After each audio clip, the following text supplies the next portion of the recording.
in the collaboration solutions group. My group takes care of SharePoint, ServiceNow, and we build solutions for the various business groups. Now we're more involved with the technology team upstairs trying to bridge systems. So my topic for today is Azure ML. And the reason I said for developers and data scientists, I've tried to keep this free from math as much as possible. Now, is that possible? Let's see. I'm glossing over, so to get that, what I'm trying to do is all the concepts, I'm trying to generalize them, present them more as concepts which you can understand from a high level rather than go into the math. Because the math is, Sandeep has covered, you've seen the other sessions, a lot of that math is covered in there. Some of the material you may feel is a repetition, but it's coming from another angle. It's more to understand what Azure ML can provide us. And the data I'm using, if you consider machine learning, one of the things you need is a lot of data. That will give you a good prediction. So if you have terabytes and terabytes of data, say, or petabytes like Google or Facebook, your predictions are going to be better for the problem you're trying to solve. So I'm taking data sets which have like 10,000 rows, 70,000 images, which seem a lot to us, but in machine learning, that's trivial. So this is the agenda. Just go high level, what is machine learning, what is Azure ML, what the workflow is. This workflow is not common to, it's not specific to Azure.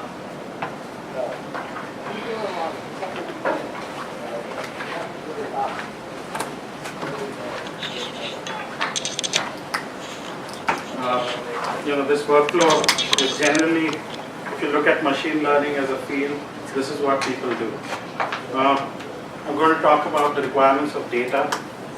Then I'll walk you through ML Studio, give you a high-level view about it. Then we again start with the very simplest example, which is linear regression. We build that in ML Studio, and here I kind of try to call out why ML Studio would be a good approach. Try to use one approach to solving a problem using linear regression, and then showing you how I can drop in another algorithm without changing things around, and even compare two algorithms. Then we go into a little deeper topic, which is image recognition, or object recognition in images. This is a very heavy topic, but what I'm trying to do is just introduce it from what is a deep neural network, and that's why we'll go into convolution, deep pooling, and how we can build one in ML Studio. And then, if you have questions along the way, please raise your hand. So we as programmers, I think many of us may be developers here, and we are given a specific problem. We write an algorithm for it, we write a program for it, and it works. But now when we have a new problem, what we go and do is we build a new program for it. We can reuse pieces of the old code, but we still need to go and tailor our code to match this new solution we're trying to achieve. Machine learning tries to step back and says, keep the algorithm the same, okay? But change the data. Based on the data you're putting into the machine learning algorithm, the output will be similar. It'll give you the same results. But as far as possible, you're not changing the algorithm. You are tweaking some things, but not at the same level of what we're doing when we write code for specific problems. So this example shows, I'm using a generic machine learning algorithm, and I can feed it handwritten images. It would tell me, whether it's 1, 2, 3, 4, 5. If I use emails, I can flag them as spam, not spam, and essentially use the same algorithm across multiple fields or problems. Now, when we write programs, the keys are the algorithm we use. But in machine learning, the focus is all on data. Now, when Sandeep was doing some of the page asked, what about the outliers? Do we get rid of them? All these things. So when we approach a machine learning problem, we are defining a solution we need to get to. But there are some requirements of the data we are feeding into the system. Okay. So the first point is that it should be relevant data. So you see two tables here. One is irrelevant data. It has the price of milk, it has the Red Sox batting average, and then the blood alcohol level. But the Red Sox out here, the data about Red Sox doesn't directly correlate to the blood alcohol level in my bloodstream. So this is irrelevant data. I mean that there's a joke, you can use that and say, okay, because the school was great, you partied all night, but the computer is not going to know this, right? It cannot make those intuitive leaps of judgment. What it's going to do is look at data as numbers and crunch something out. Whereas the second set, you have the body mass, you have the margaritas you drank, and now possibly I can get to what is my blood alcohol level. Second thing is disconnected data. If I have a lot of data, but I have gaps in them, these could lead to errors. I mean, I don't know anything what happens, say, between a range of numbers, so I cannot make a judgment of what was the end result based on that data. The other thing is accurate. My objective is here. That's what the third slide says. My objective is here, okay? And the mean of my data is there. If you see, one set is inaccurate data is completely outside the scope. So I'm looking for something here. The data points are all about something else. That's not going to help me achieve my objective. You'll come to a solution based on here, but it's not achieving your objective here. And the last point is a very big point. Is there enough data? Because the more generalized you get, which link I'm going to click next, what car I'm looking for, the more data you need, because I need to know, say, if I'm taking, the computer has to judge me as an individual what I'm going to do next. It needs to know how I'm behaving different inputs, and that's a massive amount of data. So, whenever we try to solve an objective, if we don't have enough data, we may get results, but they will have high error. This is the basic workflow. Here it says Azure ML, but it could be common to any system. So you define your objective, you collect your data, but you also need to prepare your data. And this, even though it looks trivial here, it is one of the biggest steps in machine learning. Because say you have terabytes of data, how do you go through it to identify what is relevant to you? Okay, and then you feed that into a model. And this is an iterative process. So you develop a model, you train the model based on certain data, you push it out, you see, oh, it's not giving me the results I need, so you need to go back and redo that. Now we come to Azure ML. So when I say Azure ML, it actually consists, so the base layers, this whole thing, when I want to implement a machine learning solution, it's not only about the algorithm I'm going to use, say neural networks, classification using K-clustering or something like that. I also need to say, how am I going to store my data? How am I going to feed it in? How am I going to enable external people to tap into that machine learning solution which I have? And that's where Azure ML comes in. So the base piece is this whole system where you can deploy a solution, you can build it, and you can actually put it in production. So Azure contains two things. One is the studio, where you actually build your solution. You can get in data, you can connect it to the algorithms, and we'll walk through that later. But it also contains the machine learning API, and I'll show you it's pretty simple to do. Of course, the examples I have are simple, but it enables you to deploy your solution as a web service, and you can then consume it anywhere you want. And get data in, get data out. And if you have an Azure subscription, it is fault tolerant, you can scale it up, elastic scaling is available, and it is backed by an SLA as well. This is a Microsoft slide about Studio, and there's a lot of things to take in. You have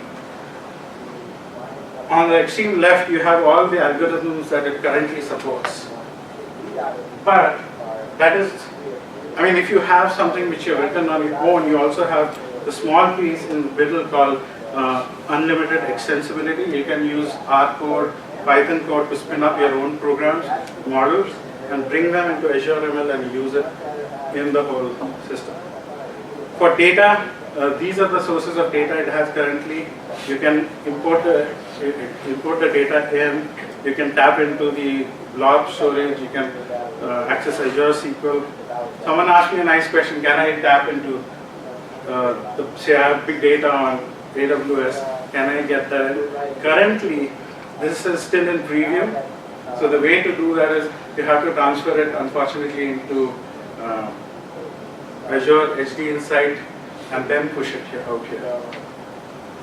But I think there are a lot of people who have demanded that. So somewhere along the line, someone is going to write a connector which will probably enable you to do that. Any questions? Okay.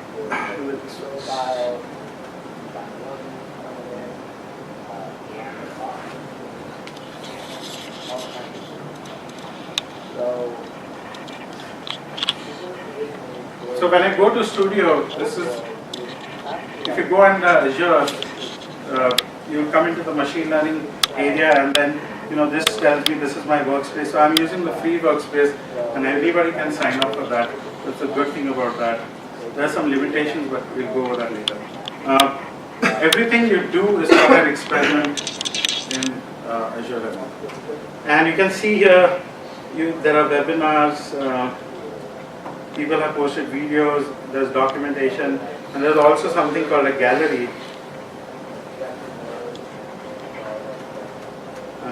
The branding, Cortana I don't like Microsoft when they do that, but they have kind of put that everywhere. But if you go here, what you see is people have done experiments and published them out. And these are not childish experiments, these are actual data which people have used. And you can directly just say you want to do this. You can just say view code. In some of them, I think this is a code solution, that's why. But there are some others.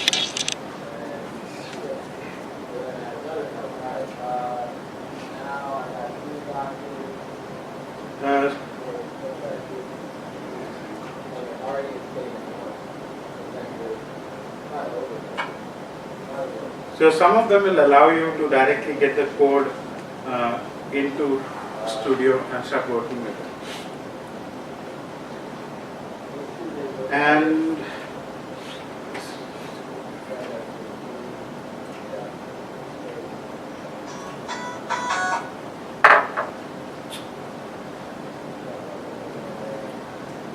so this is the Studio.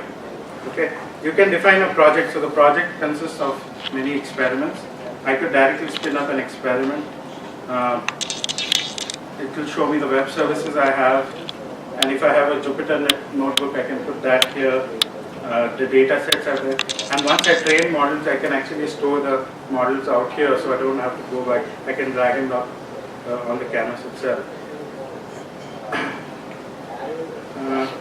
When I create a new experiment, I get a blank canvas like this, and on this side you see various elements that I can drop on them.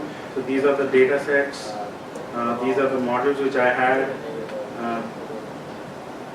There's even something called feature selection, I'll come to that later. And then you have the machine learning algorithms out here. Now even to work with data,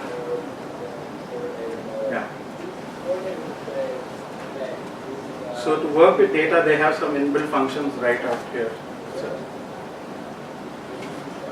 Any properties you need to set, extension properties are out here. And then once you do that, you can save it, you can run it. Running is a little like compiling and then running it. So what it does, it goes through each step, builds that step up, gives an output, and we'll walk through another. And then you can actually see what happens with your experiment.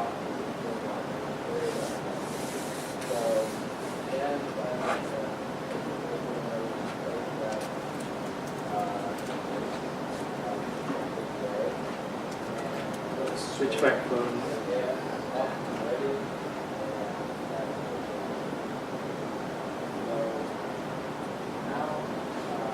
So, linear regression is one of the simplest examples to show in machine learning. And you saw an example with Sandeep's code as well.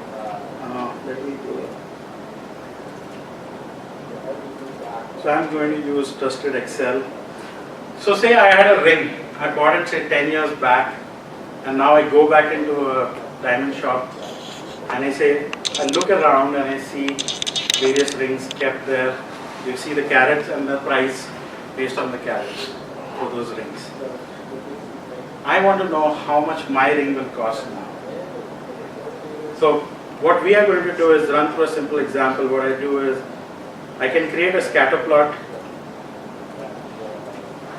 So it plotted all the, and linear regression tries to draw a line through as many points as it can. Okay. So the way to do the thing. So this is the line which I draw. Now, if you look at it, you're saying, I see some points away from the line. What about them?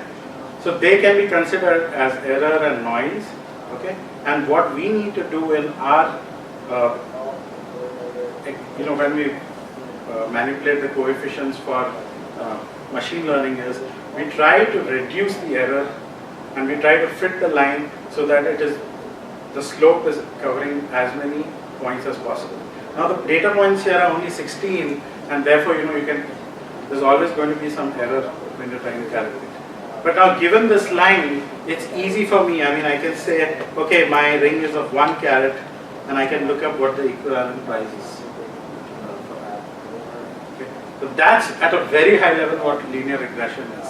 So let's see how we can use ML Studio to do that.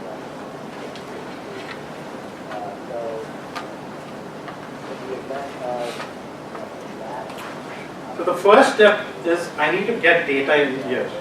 Okay, but I'm not going to use the ring data. I'm going to use something else. So there's when you start ML Studio, there's some sample data sets available to you. So I'm going to use the automobile price one. So this is raw data, and if you want to look at it, you can visualize it.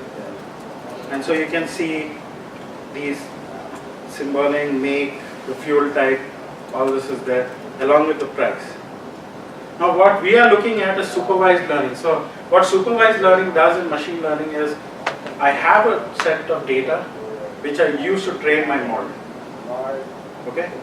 With that I'll show you the step, but with that I can get the model in such a way that it's giving me results, but there's going to be an error. I want to see how accurate it is based on the data I've provided. Okay? And then what happens is, when I actually want to get, I want to get the price, say, of my ring, I actually supply the values for my ring, and it will give me some value. And based on how accurate a model is, it could be below or above my expectations. Now this data is there. One of the columns, one of the requirements was this data should be relevant. So this normalized losses doesn't seem to be making any sense to me, or the symbolic. So what I can do here in ML Studio is, I say,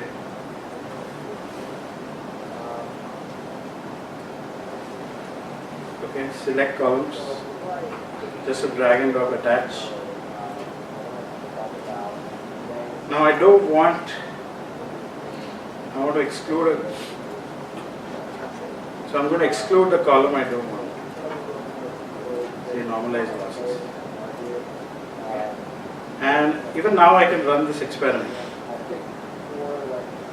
So what happened here is, if you visualize it, you see that column is gone.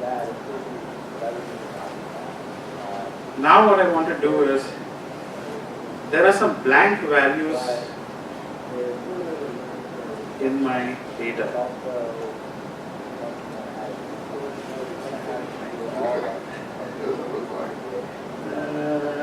There's one. Yeah. So I don't want, because I need connected data. So I don't want these missing rows out here. So what I'm going to do is, I'm going to say, honestly, I think Mongo does have a really good.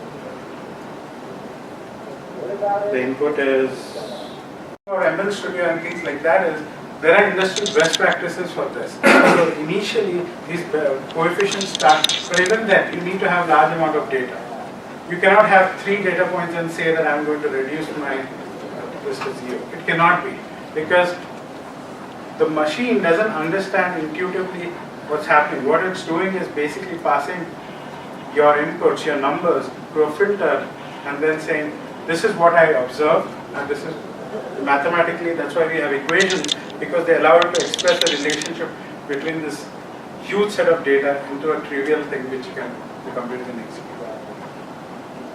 So some of it is intuition. Like just in the case of the Moore law experiment, you take it looks exponential, nowhere it's linear, right? But you remove a log of it, it looks linear.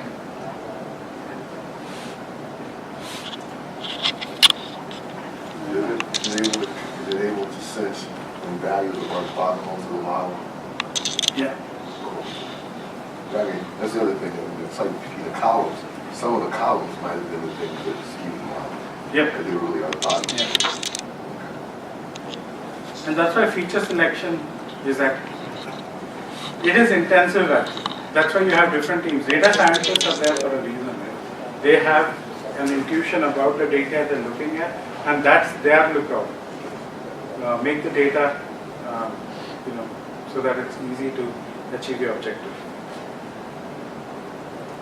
Now we are at 11:30, so let's see how much we get through. But I want to quickly run through an example.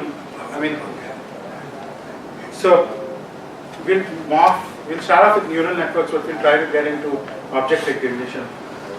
Now, so initially when we are trying to model the neuron in our head on a computer. So it started with the perceptron, this is a single neuron, it takes inputs and it gives an output, okay? And the steps involved in getting an output is, I give it the inputs, I weight the inputs. Weighting the inputs is basically, so my feature selection, he talked about, all my features may not affect my output equally. So say, I want to know that will Roy buy an SUV? Okay, maybe he wants a bigger engine, maybe he wants, say, 4-door, 2-door, things like that. But he prefers, if there's a choice between 4-door and 2-door, maybe he likes 2 doors better. So I would give more of a weight to that. So that's what weight, so given a feature selection, how should my weights interact? Are they equal? And the weights are between 0 and -1 to 1. -1 to 1. And that way, some features are suppressed, the others are enhanced because of that. And you sum the input, and there's something called an activation function. Should this neuron fire? Should it give an output? And in this case, I'm using a very simple example. If the sum is greater than 0, it should fire. If it's less than 0, it should not fire. Okay. Now we'll go into something called deep convolutional neural networks. The normal neural networks which we have, okay, they are generalized, right? They take some input and they are supposed to give some output. The difference is now when object recognition comes into the play, we have something called deep convolution, and these make some assumptions about the input. They know that the input is an image. So it has pixels, each pixel has a value, and therefore it simplifies the construction of this neural network. So this is just an example here. So the first thing you want to know is a user took a photo in a national park. If he has his GPS enabled, you can get where he took it, which national park it is. But if the same computer has to say whether the picture he took was of a bird, it's going to take a lot of, the computer cannot relate it just in such a generalized manner. So for that, again, you'll find this across. They're using the MNIST database, and basically what this is, handwritten images from 0 to 9, okay, and this is just an example of 8. So you have so many images for the digit 8. And as we said before, what the computer is going to do, he's not going to think of it as an image, he's going to think of it as an array of numbers. In this case, this is 18 by 18, is 300 and something. And the values are, it's a grayscale image, so 0 to 255. Okay.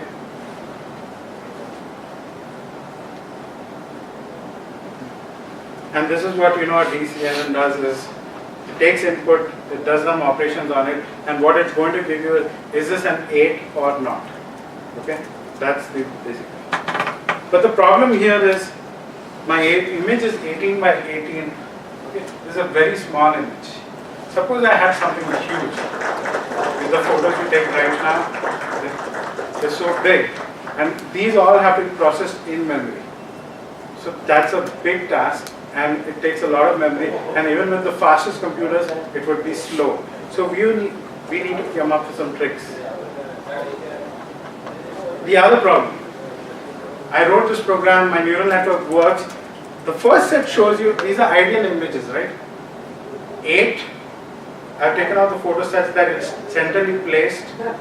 It knows that it's not, if it's an 8 every time. The other times, I give it a 5, it knows that it's not an 8. But if I start to move the image, because imagine you're taking out a snap, you gave the example of a car being surrounded by hills and just the car. If I have only the car, I have a high probability of recognizing it. But if I have it within something else, I won't recognize it. And that's what happens. Even with minor deviations, my neural network is not going to be able to recognize that this is a number, what the number is. There are two options for this. I use brute force. I use sliding window. So I look at one, say, whatever the size is, I take a small chunk of it, and I keep checking this. Did I find an 8? Did I find an 8? Did I find an 8? And when I find 8, yeah, this is an 8. Okay. The second one is, I take the original image and I generate test images. Every possible position I can think of. The issue with this is that, suppose there's a position I never thought of, and I put that to my neural network, it's going to fail. It's not going to succeed. So the approach is something called convolution. And this goes back to how we think of it. When we look at this, we're looking at the kid, he's on his toy, and the toy is on the grass. So we maintain this hierarchy in others. And so anywhere I look at him, if I have another photo of him, I know, oh, I recognize this kid. Right? We want the same thing for the computer. But if I feed this entire image, the compute time, the learning which has to be stored, will become specific to this image. Okay, and then I need to, suppose he has another toy which is green in color, your neural network will fail. So the first step I do in convolution is I split up the image into small blocks. So in this case it's 2 by 2 and it's overlapping. And what I'm trying to do here is, in each of these, I'm trying to find some feature which matches with what I'm looking for. So the result is, I don't need to have this big neural network. I have a small 2 by 2 thing, and I can feed that into a small, and it's going to give me outputs. And it's related to the matrix multiplication that you saw. So you get an output for each type. You're going to pass each type to the same neural network. That's the only catch here. You do not modify the weights which are associated with it. So even if it has nothing in it, unfortunately you have to process it. And after you're done with this whole image, this is what you get. It's been changed a lot.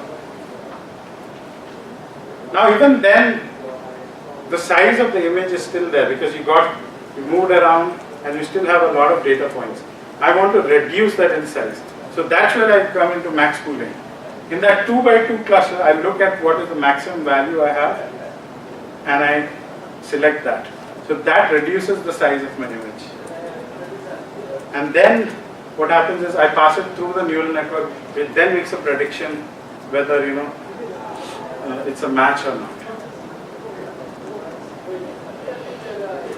in reality, convolution and max pooling can be done multiple times. So here you see I have a 24 by 240, 224 by 224 image, okay, and I keep passing it. So initially there are two convolution layers. There's max pooling between them, and then I pass it through 3 convolution layers up to till it finally comes into a very manageable size, and I can actually execute this efficiently.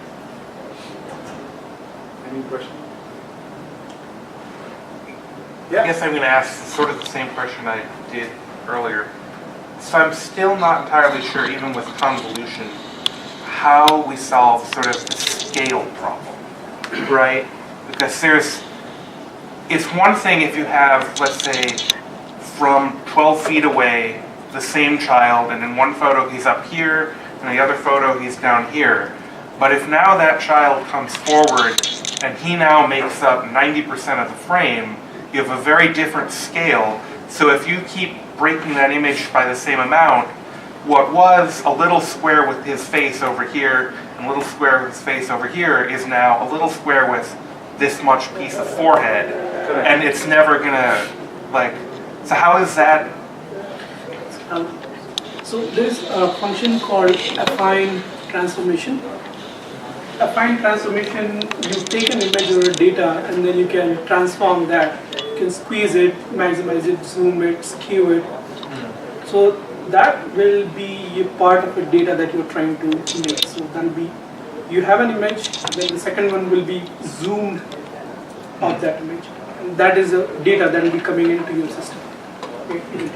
Yeah. So there is some amount of data preparation which has to be done, but it's not trivial. So let's say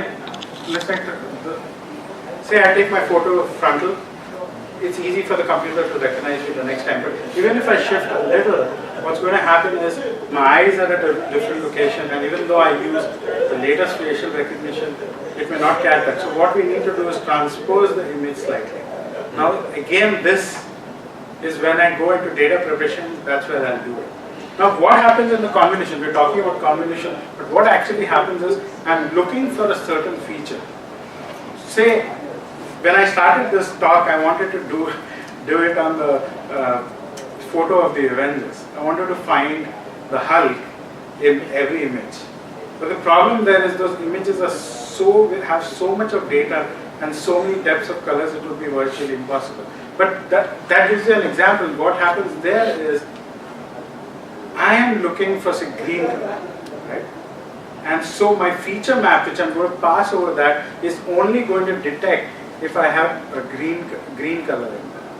Okay? Then I know, say, the Hulk is probably bigger than everyone else in the picture.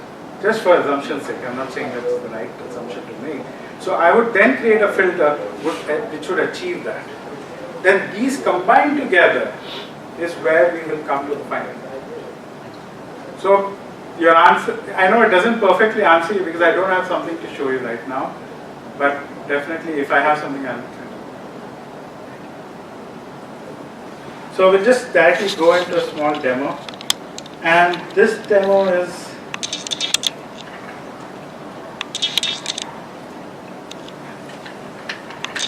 I'm not going to train this because it takes around 20 minutes to train, but I'm starting off with the MNIST database which you saw. And so it has images, okay? But these images have been pre-processed, so I've already converted them into an array. These are 28 by 28 size images, so that's 784 points, okay? I've already put them, so if you visualize it,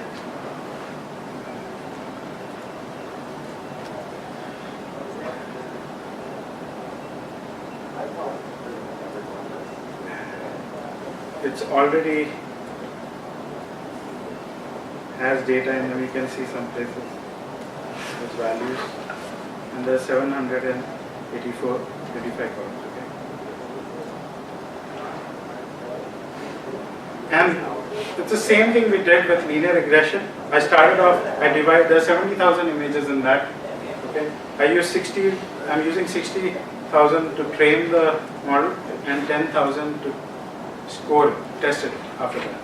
I'm going to use neural network, And for this, Microsoft actually, because it's a little more complex to define multiple layers, so there's a NetSharp language which they have introduced which allows you to do that. So you can, some things are very apparent. It's a 28 by 28 image, okay? The kernel size is the size of the block you want to pass over it, or the window size. And stride is, after you do a particular size of the image, how much do you want to move? So if my stride was 2, it would move 2 pixels, and there would be an overlap of 3 pixels. Okay, in this case, it's 1. If I come down here, is where I'm defining my neural network. The input is image. The first is a convolution layer, okay? And it's simple to see. It's a convolution layer, and it's taking it from the input, okay? And then you have the second one, which is max pooling. So it reduces the size of the image, and so on and so forth. So it's input, then convolution, then max pooling, then convolution again, then max pooling, and then the actual logic which classifies the image. And then we use an activation function to get the final result. Now I've already trained this model. If I go here, okay, you see the overall accuracy. But here what you see is something more interesting. What it's showing you is that whenever it encountered image of 0, 99.6 times it mapped it as 0. But there was sometimes it didn't map it to 0. So sometimes it mapped it to a 5, 6, 7, 9. And that so on and so forth. It's showing you for everything. This accuracy is pretty good. And then this is where you can see, you can even write an R script out here. And what this is doing is giving you the overall accuracy.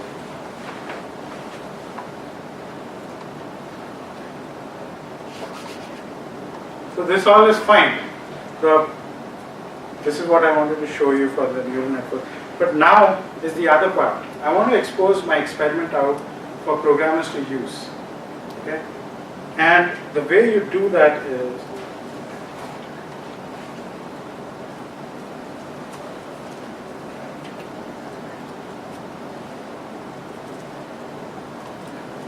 so after I run my model, it's trained, I scored it, I'm confident that I want developers to use it.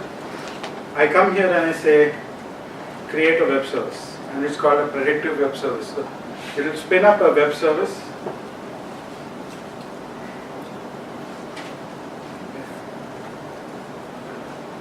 The web service is now sort of packaged to be deployed at an endpoint where anyone can use it. So you need to run it again once it's packaged for production. And it's running.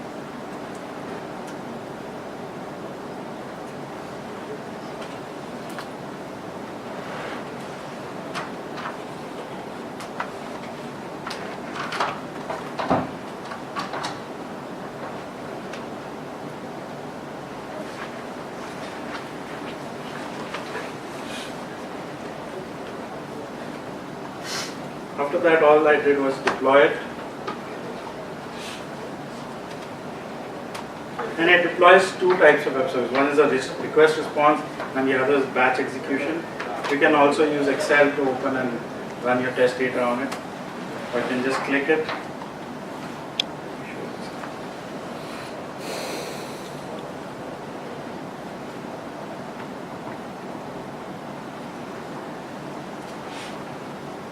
And so here you see, unfortunately right now I don't know how I can reduce it to what I want, but this is what you get. So let's take this.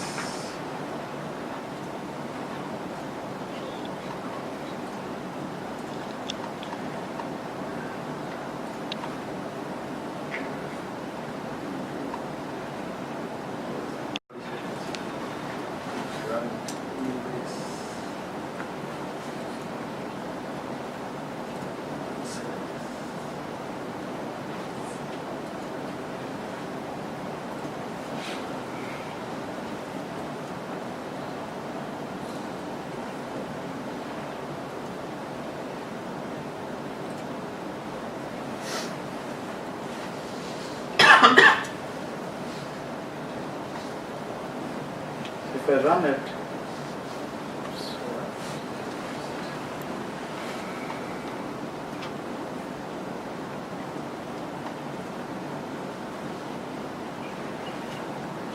okay, sorry it didn't work, but what happens is, You need to change this city miles to 20 oh, if you're trying to get along. oh yeah, And the price. so I think these problems are there.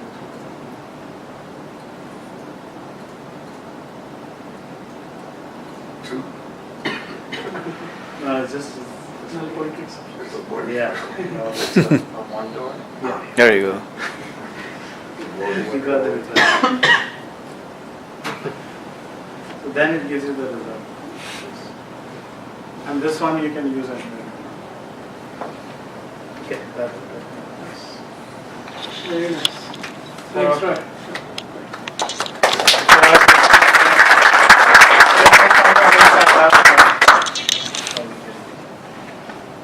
So only one question that the way we send the cost function, is there anything that's available in Azure that we can give a data set multiple times and get a cost function? Yeah, There is? yeah. Okay. Everything is repeatable. Once you test it and you see that it's not doing what you want, you can actually feed it input again. So here I'm using only one algorithm. You may pass it to 3. Any other questions? Do folks have access to that? Was that? Do folks have access to Yeah, we're recording it and I think I've just No, sorry, gone through it. to actually, to use Azure.